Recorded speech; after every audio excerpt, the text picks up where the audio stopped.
Ispred moje radionice od prošlog petka parkiran je jedan kamionet. Riječ je o kamionetu iz 2018. godine, od onih koje vlasnici čuvaju kao da su još jedan član obitelji. Vlasnik mi je rekao da je otišao u jednu od onih radionica iz lanca, onih koje imaju velike natpise i promocije na ulazu. Da su mu promijenili ulje i da su mu naplatili $99. Da su mu rekli da je to kompletan paket sa sintetičkim uljem, novim filterom i provjerom svih tekućina. Pokazao mi je račun. Platio je sa smiješkom, ali kada je stigao kući i provjerio šipku za ulje, pronašao je nešto što ga je zabrinulo. Ulje je bilo tamnije nego što bi trebalo biti novo ulje i razina nije bila na maksimumu. Bila je točno na minimumu. Platio je punu izmjenu ulja, a nije bio siguran jesu li mu ulje doista promijenili. Ono što sam pronašao u sljedećih 5 minuta ostavilo ga je bez riječi, jer ulje nije bilo novo. Bilo je to staro ulje. Napravili su mu ono što u radionici zovemo djelomična izmjena ulja. Ispustili su mu samo ono što je izašlo kroz čep, što je otprilike polovica ukupnog motornog ulja, i dopunili novim uljem.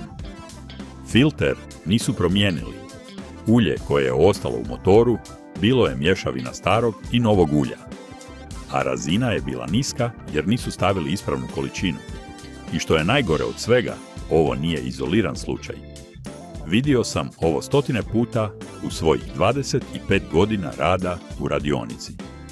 Ostanite sa mnom, jer na kraju ovog videa znaćete točno što trebate provjeriti prije i nakon izmjene ulja, kako znati je li posao dobro obavljen i kako izbjeći da vas prevare u najosnovnijoj radionici koja postoji.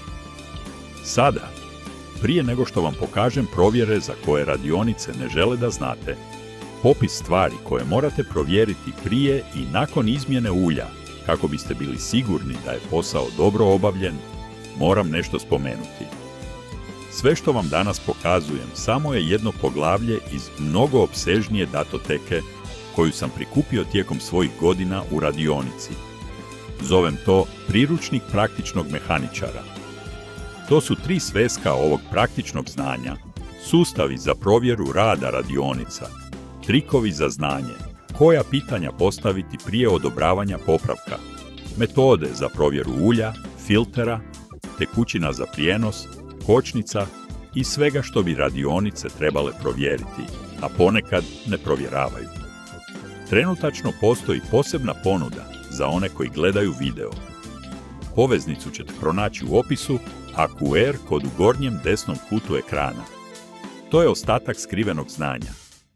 Ali vratimo se na izmjenu ulja, jer ono što ću vam sada reći je dio koji mijenja sve.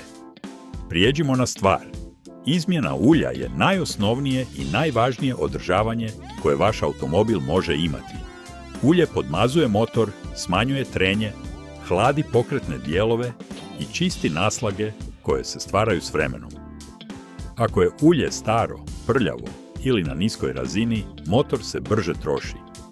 A ako se motor brže troši, životni vijek automobila se skraćuje. Pravovremena izmjena ulja s ispravnim uljem može učiniti da vaš motor traje 200.000 km ili više. Loše obavljena izmjena ulja može skratiti životni vijek motora na pola, ali većina vozača ne zna kako provjeriti je li izmjena ulja dobro obavljena. Vjeruju radionici, a većina radionica je poštena, ali ima dovoljno radionica koje to nisu da bi vrijedilo znati kako provjeriti rad. Evo popisa stvari koje trebate provjeriti prije i nakon izmjene ulja. Poredala sam ih redoslijedom kojim ih trebate napraviti kako bi bilo jednostavno i brzo. Prije izmjene ulja, ono što morate znati. Prvo što trebate učiniti prije nego što odvezete automobil u radionicu je pročitati priručnik za vlasnika. Tamo točno piše koja je vrsta ulja potrebna vašem motoru.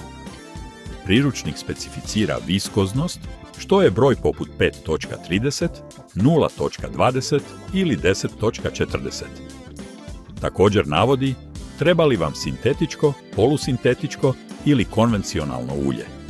I specificira količinu ulja koja je potrebna motoru.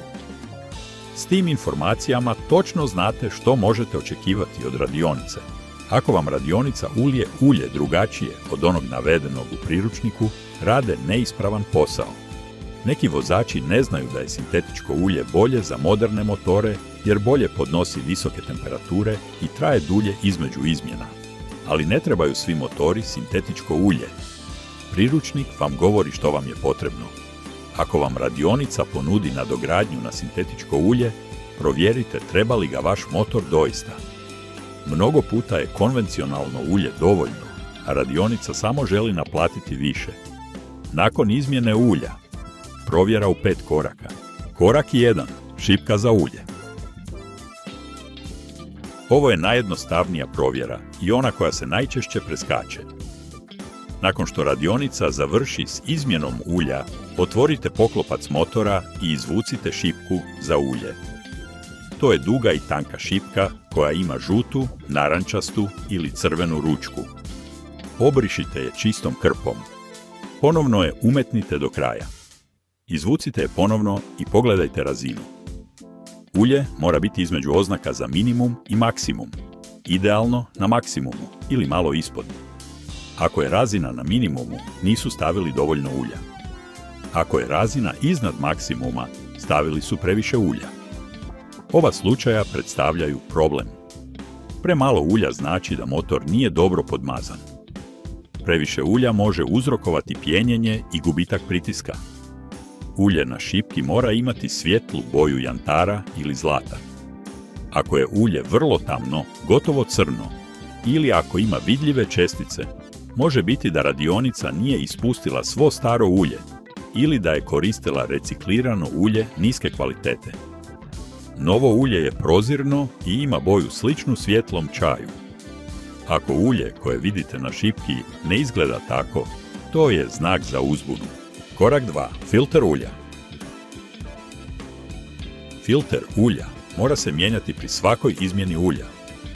Neke radionice kažu da filter traje 2 izmjene ulja. To nije točno. Filter hvata čestice prljavštine koje se stvaraju u motoru. S vremenom se filter zasiti i prestane hvatati čestice. Zamjena filtera pri svakoj izmjeni ulja je ispravna praksa. Kako biste provjerili je li filter promijenjen, otvorite poklopac motora i potražite filter ulja. To je mali cilindar, obično bijele, plave ili narančaste boje, koji je montiran na bočnoj ili donjoj strani motora. Ako je filter čist, bez ogrebotina, bez prljavštine i ako gumena brtva izgleda novo, to je dobar znak. Ako je filter prljav, s prašinom ili starom mašću, može biti da ga nisu promijenili. Drugi znak je da filter ima tragove alata. Ako je čist i bez tragova, vjerojatno je nov. Ako ima tragove ključa za filter i prljav je, vjerojatno je to stari filter. Korak 3. Čep za ispuštanje. Čep za ispuštanje nalazi se na donjem dijelu kartera ulja. To je veliki vijak koji mehaničar uklanja kako bi ispustio staro ulje. Nakon ispuštanja, mehaničar mora očistiti čep, provjeriti brtvu i zategnuti ga na ispravan zakretni moment. Kako biste provjerili je li čep dobro zategnut, ne morate se zavlačiti pod automobil. Jednostavno potražite mrlju od ulja na tlu gdje je automobil bio parkiran. Ako vidite novu mrlju od ulja, može biti da čep nije dobro zategnut ili da je brtva oštećena. U tom slučaju, vratite se u radionicu i tražite da to provjere. Curenje ulja može uzrokovati ozbiljna oštećenja motora ako se ne ispravi na vrijeme. Korak 4. Razina ostalih tekućina. Mnoge radionice za izmjenu ulja nude kompletnu provjeru tekućina kao dio usluge, ali ponekad to ne učine. Sami provjerite razinu kočione tekućine, tekućine za servo upravljač, tekućine za pranje vjetrobranskog stakla i rašladne tekućine. Ako je bilo koja od njih niska, radionica nije obavila kompletnu provjeru koju je obećala. Možete uložiti prigovor da dovrše posao. Korak 5. Odometar i naljepnica za sljedeću izmjenu. Radionica mora staviti naljepnicu na okvir vozačevih vrata ili na bočnu stranu kontrolne ploče koja označava datum ili kilometražu sljedeće izmjene ulja. Provjerite je li naljepnica postavljena i sadrži li točne informacije.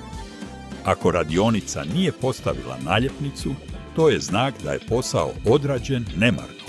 Sada, dopustite mi da vam ispričam što se dogodilo s kamionetom od petka. Nakon što mi je vlasnik pokazao račun i ispričao svoju zabrinutost, obavio sam kompletnu provjeru. Šipka za ulje pokazivala je razinu na minimumu. Ulje je bilo tamno, gotovo crno. Nije izgledalo novo. Filter ulja imao je tragove ključa za filter i bio je prekriven prašinom i prljavštinom. Bio je to jasno stari filter. Čep za ispuštanje nije kurio, ali to je bilo jedino što je bilo u redu. Objasnio sam vlasniku da mu je radionica napravila djelomičnu izmjenu ulja. Ispustili su mu dio ulja i dopunili novim uljem bez zamjene filtera. Ulje na šipki bilo je mješavina novog i starog ulja, a razina je bila niska jer nisu stavili ispravnu količinu. Preporučio sam mu da se vrati u radionicu i zahtijeva kompletnu izmjenu ulja s novim filterom i s ispravnom količinom ulja. Da im pokaže šipku i stari filter. Da im kaže kako zna da posao nije dobro obavljen.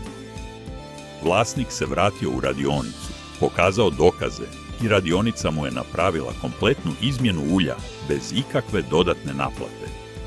To je stvarnost industrije izmjene ulja. Posao je jednostavan i trebao bi biti brz. Ali neke radionice ga skraćuju kako bi uštedjele vrijeme i novac. Zamjena filtera traje 2 minute. Stavljanje ispravne količine ulja traje 2 minute. Provjera razine traje 1 minutu. To je 5 minuta dodatnog rada koji vam mogu uštedjeti $100 u budućim popravcima. Ali neke radionice preskaču tih 5 minuta kako bi mogle obraditi više automobila u istom vremenu. I na kraju, vi ste oni koji plaćaju posljedice. Želim vam govoriti o još nečemu. Motorno ulje nije samo ulje.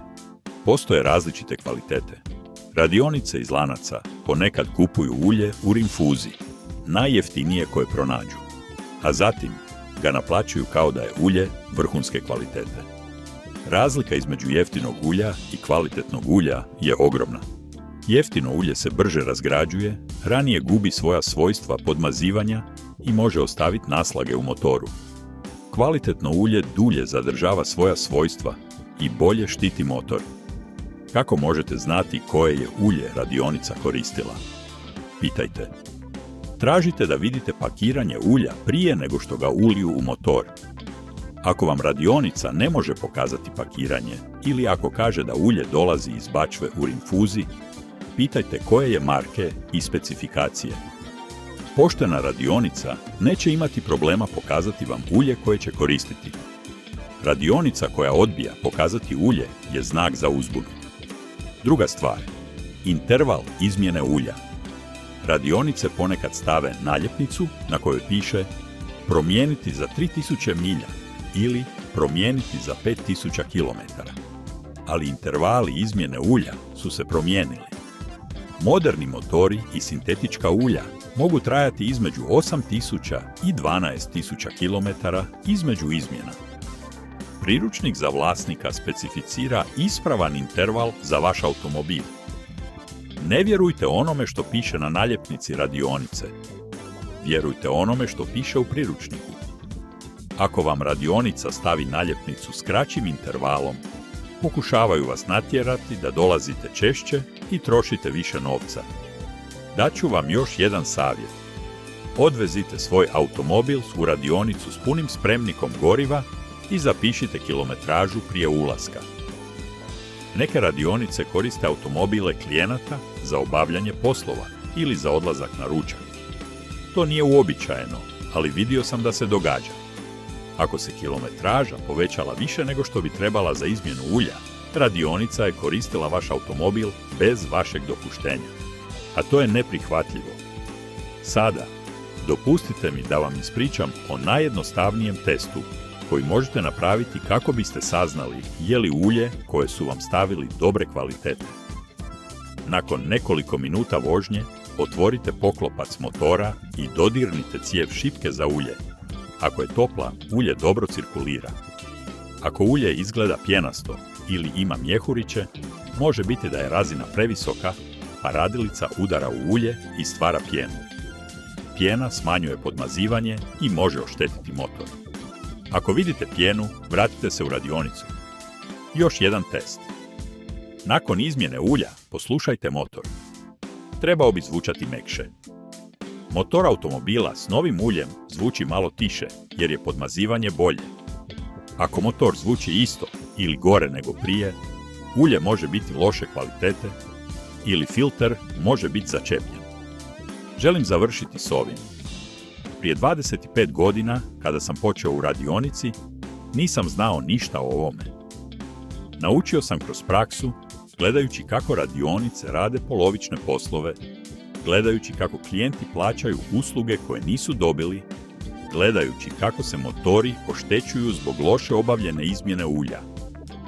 Naučio sam da je osnovno održavanje najvažnije i da su informacije najbolji alat koji vozač može imati.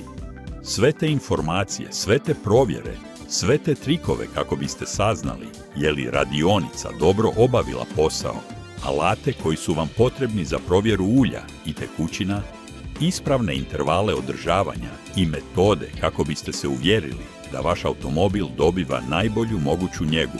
Prikupio sam u datoteku koju zovem priručnik praktičnog mehaničara. To su 3 sveska koja sadrže kompletne vodiče za održavanje svakog sustava vašeg automobila, uključujući ulje, filter, prijenos, kočnice, ovjes i sustav hlađenja.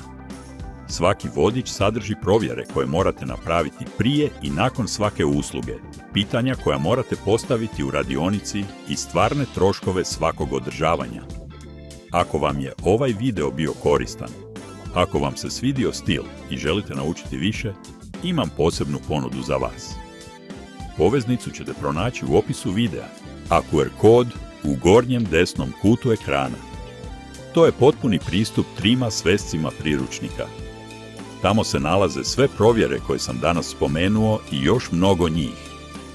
Kompletni sustavi kako se više nikada ne biste morali pitati je li radionica dobro obavila posao. Znanje koje mi je trebalo 25 godina da naučim i koje sam odlučio podijeliti s onima koji žele paziti na svoj automobil bez prekomjernog trošenja. Nije potrebno da danas išta kupite, ali ako želite imati potpuno znanje, ono koje će vam uštedjeti $1000 u nepotrebnim popravcima i loše obavljenim održavanjima, poveznica je tamo. A ako ne, i to je u redu. S ovim što sam vam danas pokazao, već imate dovoljno za početak. S time što znate kako provjeriti šipku, kako provjeriti filter, kako provjeriti razinu tekućina, već ste bolji od 80% vozača koje poznajem. Javite mi u komentarima ako ste imali loša iskustva s izmjenama ulja. Ispričajte mi koja je radionica bila u pitanju i što se dogodilo. Ako ste pronašli tamno ulje nakon izmjene, ako je razina bila niska, ako filter nije bio nov. Ja čitam sve komentare i odgovaram uvijek kada mogu. Ako imate pitanja o nekoj vrsti ulja ili o nekoj određenoj radionici, pitajte i daću vam svoje iskreno mišljenje. Zapamtite, izmjena ulja je otkucaj srca vašeg automobila. To je najvažnije održavanje koje mu možete pružiti. Ne preskačite izmjene. Ne vjerujte slijepo radionici. Provjerite rad. Pitajte. Uvjerite se da je ulje ispravno, količina ispravna i da je filter promijenjen. To je razlika između vozača koji plaća uslugu koju nije dobio i nekoga tko točno zna što plaća i što dobiva. A vi ste, s ovim što ste danas naučili, od onih koji znaju. Do sljedećeg puta. Čuvajte se, čuvajte svoje automobile i ne plaćajte izmjenu ulja koja nije dobro napravljena.